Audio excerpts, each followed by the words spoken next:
Et là, on va filer à fond sur l'actu, parce que c'est Rémi qu'on va retrouver avec notre compile, la compile du morning. Et ce matin, on va parler des anti-5G. C'est ça. C'est la compile du morning de Diffoul sur Skyrock.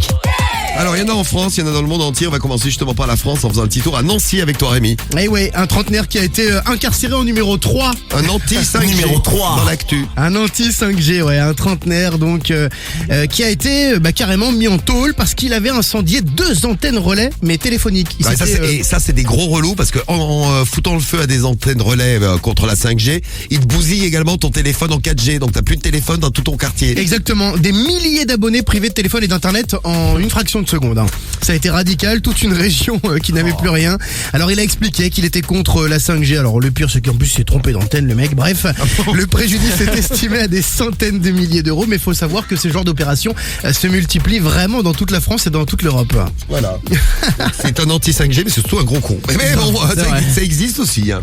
Moi je vais vous amener aux États-Unis. Numéro 2. Il y a des anti-5G aux États-Unis. Alors là, c'est un mec qui est contre la 5G, qui a décidé de s'attacher à une antenne où on devait installer la 5G dans la journée. Il y a les techniciens qui arrivent, qui voient le mec saucissonné, attaché. Le mec s'est complètement attaché à l'antenne.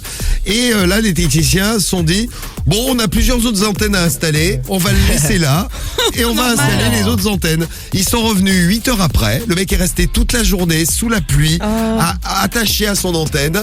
Bon, et à un moment, bon, ils ont décidé d'appeler la police. La police a déblayé, déblayé le mec. Ils ont dégagé le mec. Ouais. Ils ont installé leur antenne, donc son truc n'aura servi à rien. Mais, il aura fait la une de l'actu, l'américain anti-5G. Eh ouais. Numéro 1. Et à la place numéro 1, on reste aux États-Unis. Eh ouais, on reste aux States. Des anti-5G persuadés que des antennes 5G, c'est très sérieux, se cachent que dans les masques chirurgicaux qu'on porte là pour le coronavirus. Non, c'est pas vrai. Alors ils ont fait une petite vidéo sur internet, hein. On les voit, alors ils découpent méticuleusement le masque chirurgical, ils le mettent en pièces. Oui. Et puis à un moment donné, ils arrivent quand même à sortir un petit morceau de métal. Et là, ils le brandissent fièrement, ils disent voilà, c'est ça la preuve, c'est une antenne 5G. Voilà, c'est ça. Ils parlaient juste alors bon, le petit bout de métal, sachez-le, hein, c'est le truc pour coincer le nez là. Oui, c'est le truc que tu mets en haut là. Ouais, pour pas que l'air passe par-dessus. Exactement. Mais non, c'est une antenne 5G, sachez-le. Voilà. Eh bien écoutez, ils vont bien les anti-5G, compile d'anti-5G dans l'actu. Et on en reparlera évidemment dans le morning.